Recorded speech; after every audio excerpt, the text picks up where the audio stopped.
Hey everyone, this is Christine Harrington, the Savvy Sales Lady, and I am so excited to bring to you a colleague, sales trainer and coach, but he's from the United Kingdom, and his name is Simon White. He brings a unique training experience to his audience in the UK because he's an amateur magician too. So he not only trains them, he also entertains them. So I'd like to introduce to you Simon White. It's so nice to have you, Simon. So nice to be here, Christina. What a great introduction. Thank you. Thank you very much for that. You're welcome. Simon and I have known each other, I want to say, 5 years or so? From LinkedIn. Yeah. We started following each other on LinkedIn, and we were talking one day kind of what's different in sales in the UK versus the United States. So that's why we decided to do this video to help you no matter where you live. But we're going to discuss today something that's near and dear to Simon and I's heart, and that is the biggest mistakes salespeople make, because he and I can tell you a whole list of mistakes that we made throughout our career. So we want to help curve that edge for you and get you ahead of the pack and kind of go through some of the mistakes that, frankly, we see not only in training and coaching sales professionals, but some of the mistakes we made as well. So Simon, I'm going to let you take off. Excellent, thank you. And it is interesting, you know, I guess you do the same. When I'm training, I share a lot of what we refer to as kind of war stories with the delegates. It's not about all the things I've done right. They don't care what I've done right. What they want to know is where I've made mistakes. And I've been in sales for sort of nearly 25 years, and I've made every mistake going. And I offer up that the biggest mistake we make is not qualifying opportunities enough. You know, salespeople can waste far too much time with the wrong prospects.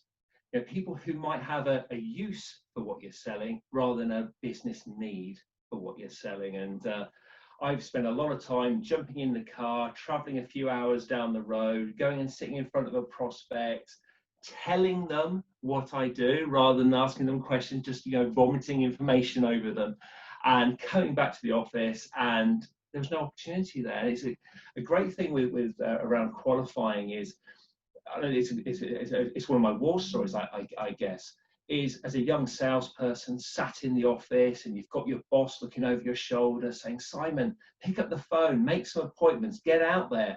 So you get on the phone and you start, you know, hammering away. You don't really know what you're doing. You're kind of guessing it and you're getting stuck with gatekeepers. You're not really sure what's going on. And eventually you find somebody who goes, oh, this sounds interesting. Yes. Yeah, come and see me. Yes. And your boss goes, you got an appointment? Yeah, I've got an appointment. Great. So you get in your car, your company car the next day, and you go and see this person. And you're so excited. You walk in and you shake their hand and you get your laptop out and you start showing them all the fancy stuff that your software does. And at the end, they go, that's interesting. Can you send me a proposal? Oh, I can send a proposal. So you get back in the car, you go back to your boss, and your boss says, how did the meeting go? Oh, it went really well. They want a proposal. Do they? Great. So you spend half a day doing this proposal, which is a work of art, and you send the proposal to them, and you haven't agreed when you're going to follow it up. So you just send the proposal, and a week later you phone them and say, did you get the proposal? And they said, I did, but I've not looked at it yet. And you go, okay, I'll call you back next week. And you call them back next week, and you say, have you read the oh, I haven't yet. Can you call me back next week? And that goes on until at some point they say, sorry, can you call me back in a few months? And because we've got other priorities right now. And you go to your boss goes, how's it going? Well, we've got other priorities right now. And your boss thinks you can't close a deal because you haven't yet closed it. And it's nothing to do with closing. It was to do with the fact that you hadn't qualified it enough in the first place. They had an interest, a vague interest perhaps, but you didn't qualify it. And I see that. I get a lot of phone calls, and I'm sure you do, from prospective clients who ring up and say, Simon, can you come and teach our salespeople how to close a deal? And sometimes, yes, there is a need for closing, But most of the time, it isn't the closing that's the problem, it's the opening. They didn't qualify the opportunity enough. So at the end of that process, there was nothing to close because the person didn't have a need, you know. So it's qualifying is the biggest mistake for me.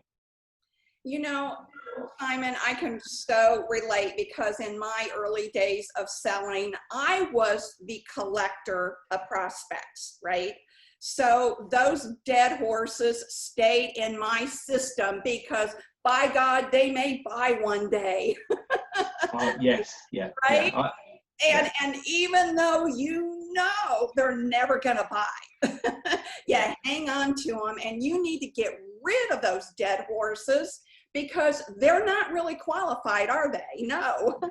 And no, right, and the other one that I used to cling to desperately were the maybes. yeah. Right? Those can be the death of salespeople. Maybe one day they'll buy. Okay, maybe one day their circumstances will change. And so we desperately hang on those leads as well. You can do your sales funnel the biggest help if you would get rid of the dead horses and get rid of the maybes. Then you'll actually have a honest picture of your pipeline, of your sales funnel. Yeah. And you'll shock yourself. Absolutely. I've often referred to those prospects that are in the pipeline that shouldn't be as vanity prospects. You know, maybe your average order value is, say, you know, £10,000 or $10,000, but you've got that one deal in there that's worth 100,000, and you know it's not really going to come off, but it skews your figures upwards. It makes your boss happy, so you leave it in there, and it doesn't deserve to be in there. So very important for clients to do pipeline reviews and actually go through each opportunity and say, okay, what do we know about them? What is the next step? How much do they want this deal to go through themselves, etc., etc. But yeah, vanity prospects. But I've seen this with a lot of my clients where they don't have a very full pipeline. So the ones that are in it, they daren't get rid of. They daren't qualify out. I'm all about qualify out and move on, qualify out and move on. And they're like, well, we can't because we haven't got enough in there. And if they're only closing, if they say close 1 in 3 deals and they've only got 3 deals in their pipeline, well, 3 opportunities in their pipeline, they've only got 1 deal. So they can't get rid of any because they can't, you know, it's, yeah, vicious circle. So I think having a good, well-qualified pipeline with enough prospects in it gives you freedom to be able to qualify people out. And if you don't have enough, you've lost the freedom. Oh, I so agree with that. One of the biggest mistakes that I see, I've seen a pattern with the people that I've coached and trained over the years. And there's one pattern that never fails, Simon, that keeps coming up. And that is they have a loose schedule. Now, they've got their sales appointments set in their calendar, but everything around those sales appointments are loose. Yeah. And it is one of the major driving factors of why people are missing their quotas each month. They feel like they have to keep their schedule loose because it gives them flexibility, but you can still pivot if something comes up. Yeah. If people would get very disciplined about the hours of the day that they have to conduct business, if they get really, really selfish with those minutes and hours, they could turn their sales around in 30 days. I've seen it happen because when I go in to look at a sales team, I analyze their activities. I have them make me a list of everything they do throughout the day. And I know you will know this to be true. 80% of their day is spent in non-sales activities, and only 20% is spent in sales activities. And then I get even more specific. A sales activity to me is not a follow-up email. Yeah. A sales activity is when you are face-to-face, over the phone, in a Zoom, and you're closing deals. That's a sales activity. Have you had that experience, Simon? Exactly what you just described, I was doing with another client last week, and I had her keep a diary of her sales activities versus sort of non-crucial sales, admin time essentially. And like you say, it was a pretty much 80-20 split. But I didn't go in right. I wasn't so critical in terms of what was admin and what was selling. But it was still only 20% of her time was selling. It was just crazy. And and she's a salesperson. That's her job. She's not there to do all the admin. And a lot of the admin that she was describing, she shouldn't be doing. It wasn't a sales, even it wasn't a follow-up email. It wasn't anything like that. It wasn't updating the CRM. It was other admin that they were having to do. It was data capture. It was, we've got a lead in that's coming on paper, and now I've got to spend the next half an hour typing the stuff in. That wasn't really her role. They could have got someone else to do that for half the price and probably twice as efficient, because and then she could focus on what I had to do. But yeah, absolutely. I think keeping a great thing in coaching, get them to keep a diary. What are they doing? And in terms of their looseness of their week, as you and I have spoken about in the past, the importance of having those daily activities, those daily behaviors. I'm going to ring fence an hour today to do some cold calls. I'm going to ring fence an hour today to phone some existing customers. I'm going to ring fence an hour today to go onto LinkedIn, and I'm going to like 10 people's posts.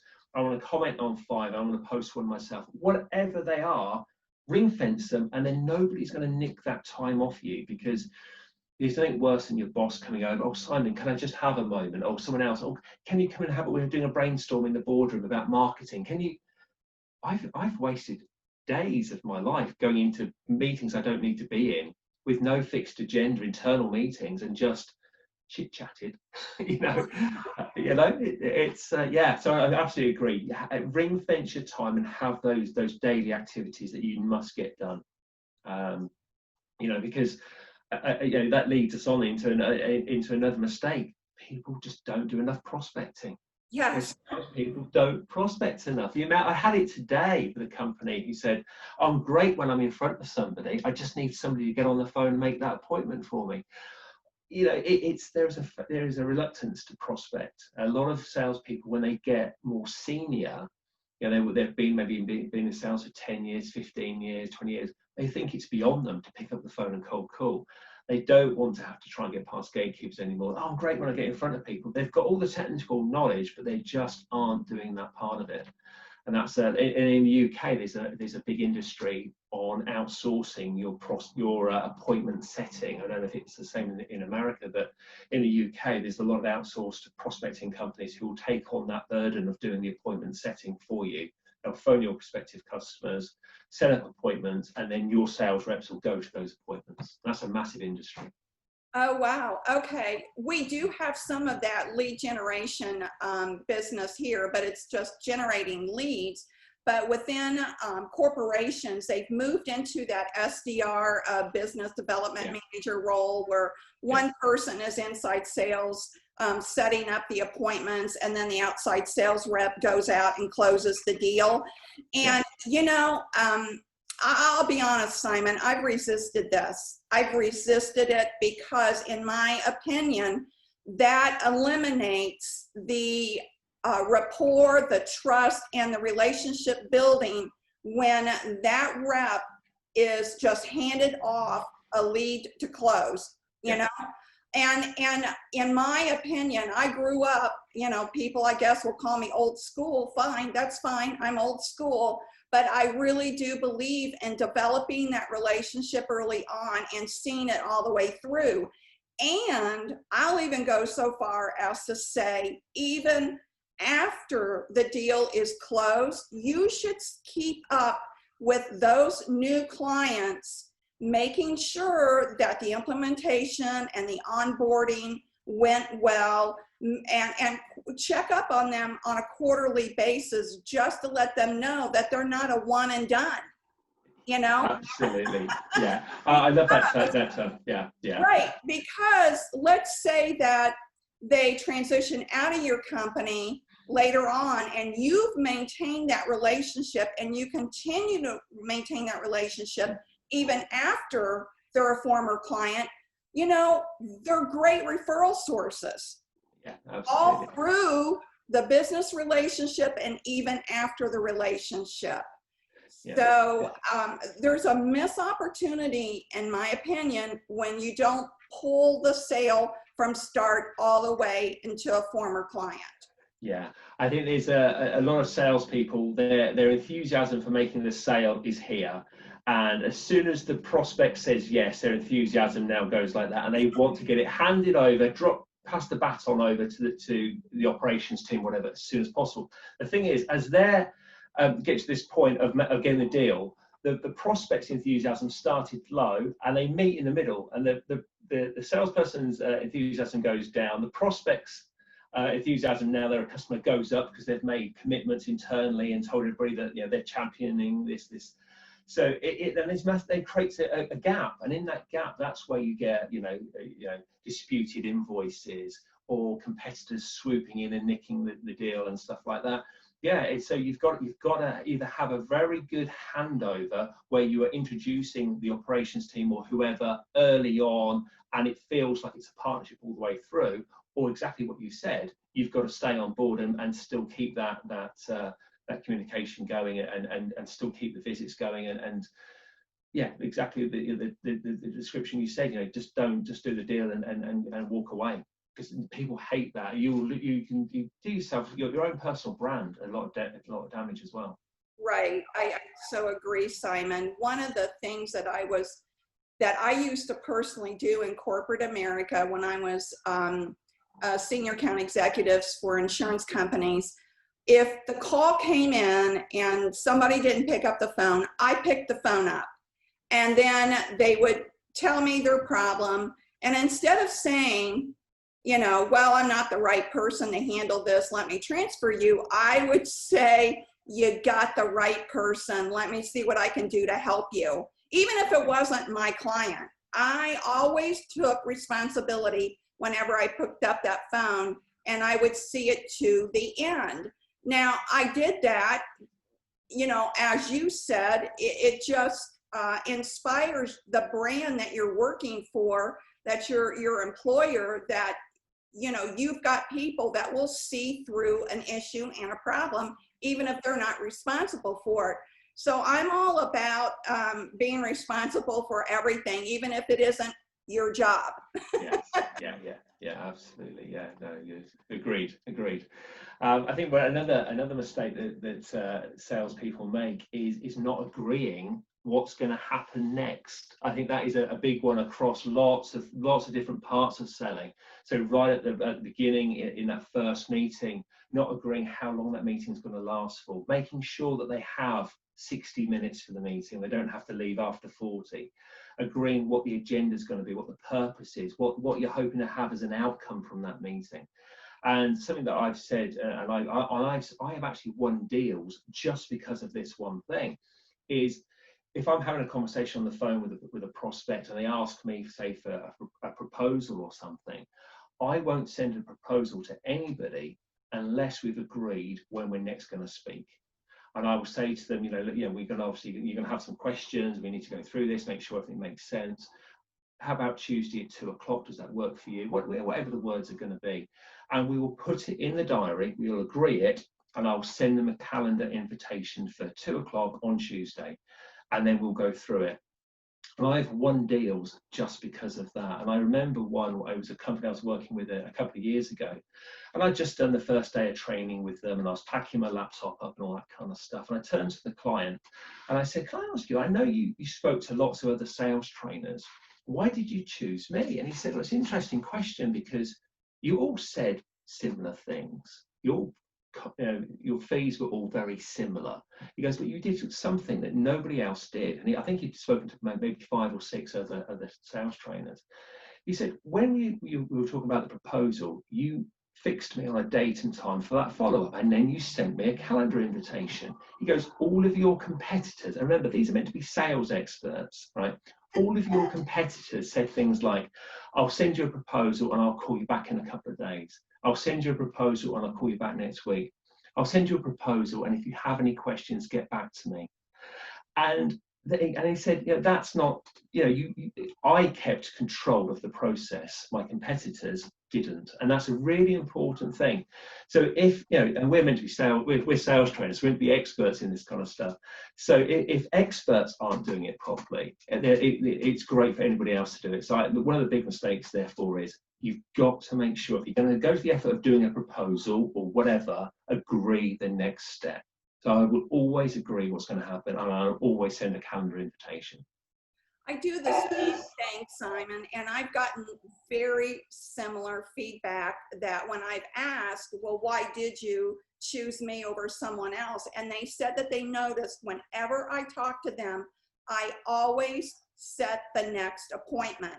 Yeah. And a few of them, have said to me, frankly, I probably would have never even gone forward with training had you not went ahead and set those next steps. And that's one of the big things that I train is you have to teach your prospects what the next step is. Yeah. They don't know your process. No, so when you teach them what your process is, it's a natural next step because now they know. And of course, I'm sure you've come across this.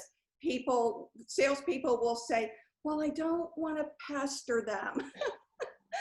I don't want to follow up too much. Well, when you tell them what the next step is, that is not pestering them. That's what professionals do. When your doctor has to see you again, don't they make an appointment right away? Yes, they do. You're at the same level of a professional. You should always make that next step. Absolutely. Yeah, because if you don't, and you were to say to somebody, I'll phone you back next week, when are you going to phone them back? You're going to phone them on Monday and they're busy. You're going to phone them on Tuesday and then they've just popped out. All of a sudden, you phoned them maybe 5 times that following week, and you are now pestering them. Right. The messages and stuff. Just to say to them, I'll phone you back at Tuesday at 2 o'clock or whatever's agreed. And I just put it in the calendar for 15 minutes, and maybe it will take 15 minutes, maybe take a bit longer, but it's in the calendar. And that's fine. And sometimes you never get that. You never do the call because they've come back to you before then and agreed it, because you've already set yourself apart from your competitors. Right.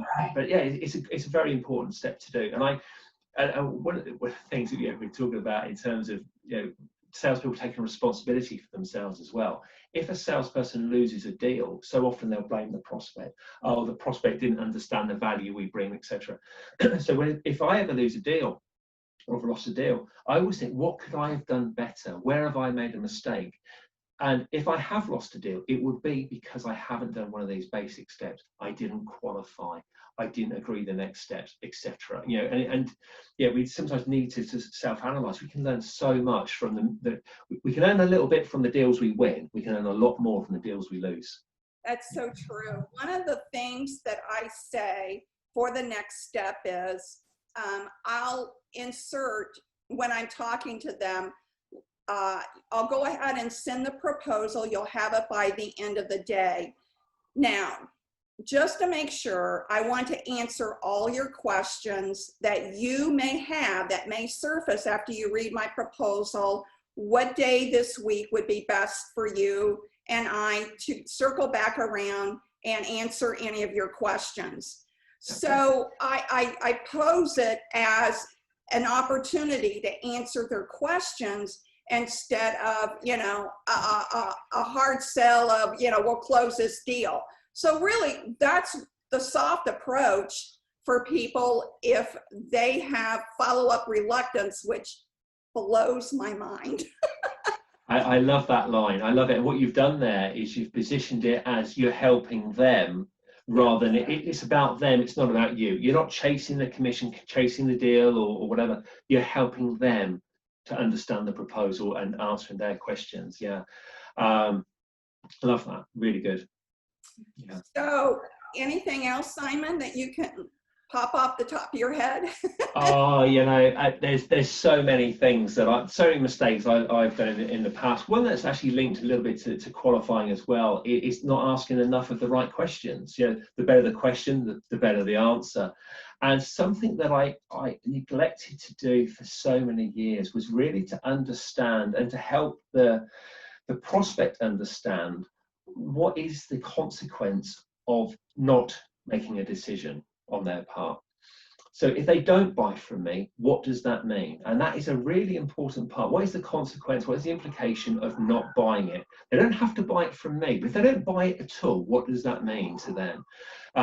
Yeah, whether it's a piece of CRM software or whatever, you know, when I used to sell CRM software, if you don't buy this, what's the implication? You know, what happens in 6 months if you decide not to go ahead? If they say, oh, we're just going to continue using our Excel sheet and, you know, that's fine, then there's not a compelling reason for them to move. But if they say, oh, if we don't upgrade by September, our current system's going to be obsolete, therefore we're going to be in trouble, then I know there's a fixed date that they have to make a decision by, and we can work back from that. So that's another thing. It's not asking enough of the right questions. So, you know, I'm a big fan of kind of the spin selling, you know, understanding what the current situation is, what the problem is, what the implication is, and then, you know, that needs payoff, as we refer to it, you know, what is the solution and what does that mean to them? But I wish I'd have asked more questions. In those early days, I remember just rocking up with a laptop, and I did the best presentation. It was almost worthy of putting on telly. My software demonstration was so good, and I had different contact records set up with different people's names and stuff, and there was a story. It made sense that this person was meeting this person, and then they were doing this and going there. But it was brilliant. I could do that, rock it up, shut the laptop up, shake their hands, get back in my company car, which was the lovely Mercedes at the time, and I'd go, oh, brilliant, am I good? And I asked them nothing. I asked them no questions. I didn't agree any next steps. I didn't ask who else was involved in making the decision. I didn't understand their buying process.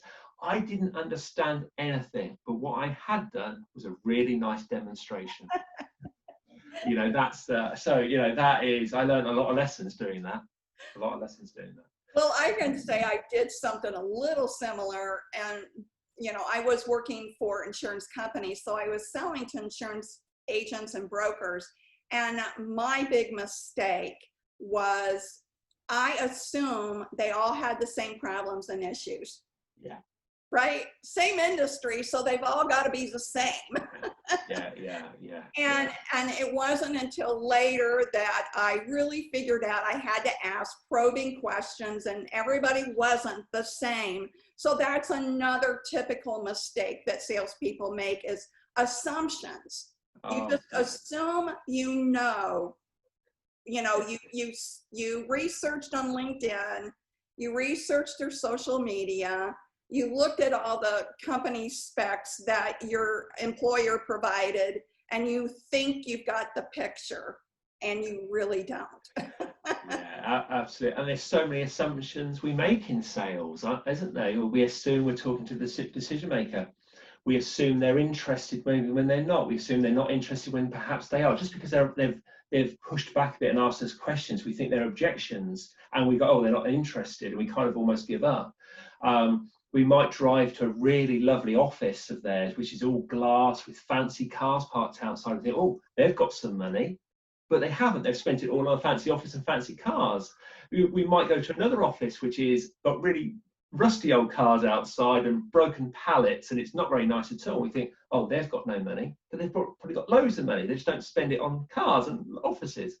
But you know, we make so many assumptions in selling, so many assumptions, and it's something that's very hard to get out of. You know, when you're new to selling, you may not make so many assumptions because you haven't got any assumptions. You're so fresh to it. But I think that is one of the mistakes that more seasoned salespeople can make, because they've done so many deals over the years. They almost take the shortcut. And there's a great quote that I've got on my wall from a guy called Jay Jensen. It says, "The road to a sale gets longer with every shortcut you take." And I love that quote. And I think we make so many shortcuts. We just make the assumptions. What we want to do is talk about ourselves. We don't want to ask questions. We'll ask a few questions, and that's the other mistake. It's not about us. It's about them.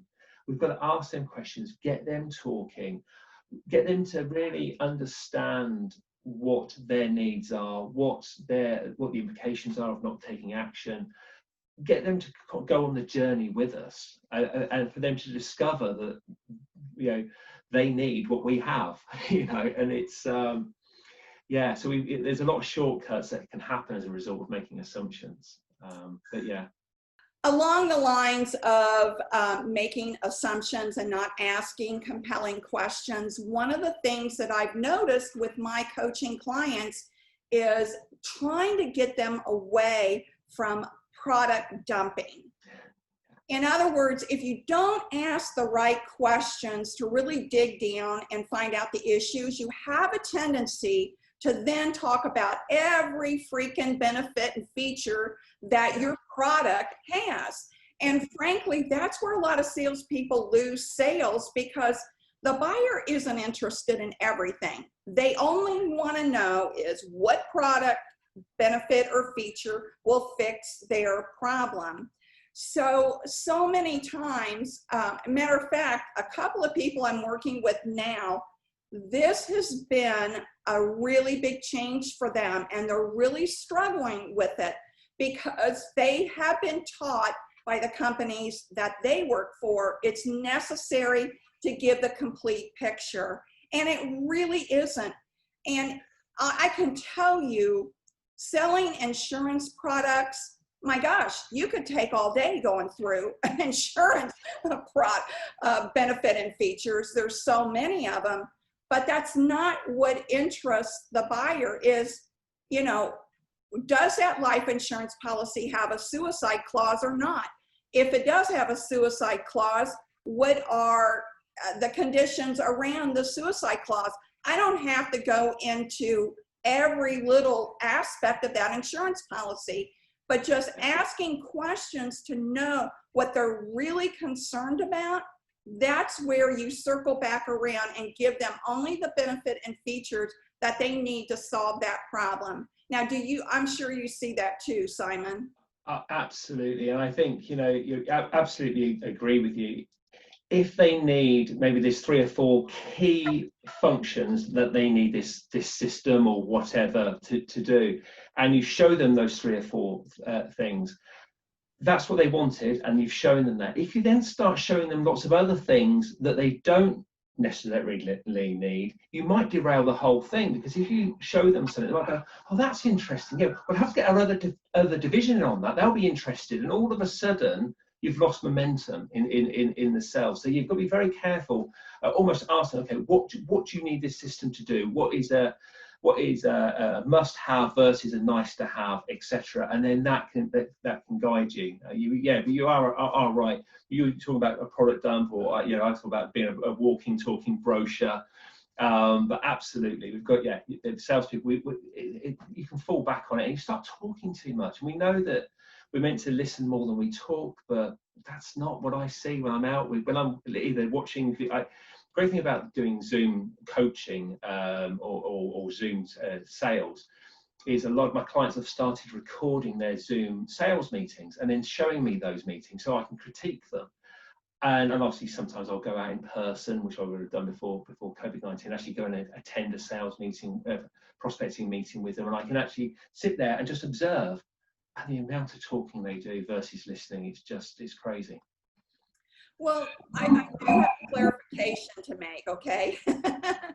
And anybody out there that's watching that's in the insurance industry, some insurance laws do require that you go through every benefit and feature. Yes. Depends on the regulations for the specific product. But those of you that don't have those types of regulations, I will, and not all insurance products do, but I will say you are better off not overwhelming the client by going through every benefit and feature. Just focus on what will solve his need.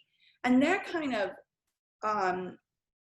piggybacks on something else that I see too, that I'd like to get your opinion on, Simon, is I don't know what in UK if you struggle with the price issues or not, but a lot of people here in the States feel like they have to bargain about pricing. There's a misconception about negotiations and bargaining. Bargaining is when you say, I'll give you this if you give me that. Negotiation is you both have a common issue and problem that you want to solve together.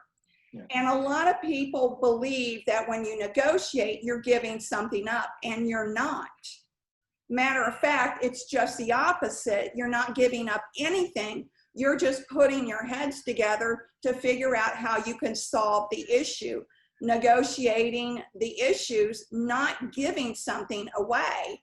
Is it like that in the UK? Yeah, very much so. Yeah, a lot of clients struggle to position value over price. And it's hard, you know. For example, you know, say you're a law firm or something, and your hourly rate is hundreds and hundreds of pounds per hour as a law firm, but yet the person selling in that law firm is not earning anything like that themselves. Sometimes that they bring their own mindset, their own baggage, thinking, well, that's a lot of money. Yes. And then they struggle to sell it. So I think, yeah, positioning value over price and understanding the value you bring is a real struggle. And then they start to, and you've seen it, yeah, the implications of discounting your price are massive. You drop your price, across the board by a few percent, you're having to bring in so much more business just to stand still in terms of profit. People who buy on price are usually the first to complain and the first to leave. So you've got to be very mindful of that as well before dropping a price. So I have a personal story to share. I dated a man that it didn't matter where we went, Simon, he would bargain price down every time. We'd go to dinner and he would try to find something wrong with the meal so he could get a discount. We would go into a store and he would buy a shirt and he would try to find something and would have the manager called over and he'd want a discount. It gets tiring. It gets absolutely tiring. And notice I said dated. Yes, yeah, absolutely. You don't go on a date and ask for a discount on the. It's almost, you can imagine. Maybe this guy did it, but imagine turning up on a date, going out for a meal, and bringing out your voucher booklet of I get 10% off the steak, and I get no. There's times to maybe there's times to ask for a discount, maybe, but that's definitely not the time. But I think too many salespeople think that maybe their boss has said to them that you can drop the price by 10% if you need to. So what do? They always drop the price by 10%, and then you condition the buyer to always ask for a discount, because if you do it the first time, you're always going to do it. They're always going to expect 10% off or whatever. And if you do that, what you're saying to them as well is, actually, I know we said it was worth this amount, but really we don't believe that. We think it's only worth that. And don't negotiate. Don't drop the price unless you really have to, and there's a business reason for it, because they're placing a big order or the terms have changed. There might be a business reason, but normally I wouldn't suggest dropping prices, because it affects so much implication to it. Yeah, and I have always said that not every client should be a client. And if they start out wanting to bargain down your price, I don't know, that might not be a good client for you, because as you said, Simon, it won't stop. And there's nothing wrong. And salespeople stutter when they say no. Yeah, absolutely. There's a saying, a rejection breeds obsession, I think is the saying. So sometimes, and I think I've had this where I said to somebody no, and then and I said, no, this isn't gonna, I don't think we're a good fit for each other. And then at a later date, they've come back to me because it hadn't worked with somebody else, and they've come back and paid the money. But it's not every client deserves to be a client. Right. Yeah. Right. Say no sometimes, and it'll save you a lot of frustration and grief if you do. So.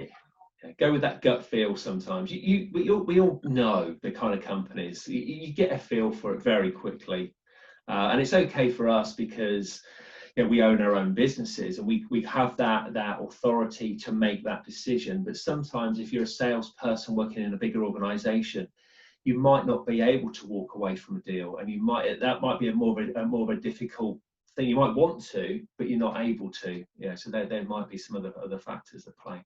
That's absolutely true. So you have to talk to your boss about why you're walking away. yeah, absolutely. Yeah. I hope you've got a full pipeline first. Right. Well, Simon, it's been great talking to you. I know there's a zillion more things that we can talk about, and Simon and I are talking about doing more of these. So we'll see how this one goes. We want you to like the video and share it if you find it helpful. And until the next time, Simon, I really appreciate you being on and giving your words of wisdom to all of the salespeople out there that need help. Thank you very much, Christine. Thank you very much for inviting me on. I look forward to the next one. Me too. Bye-bye. Thank you.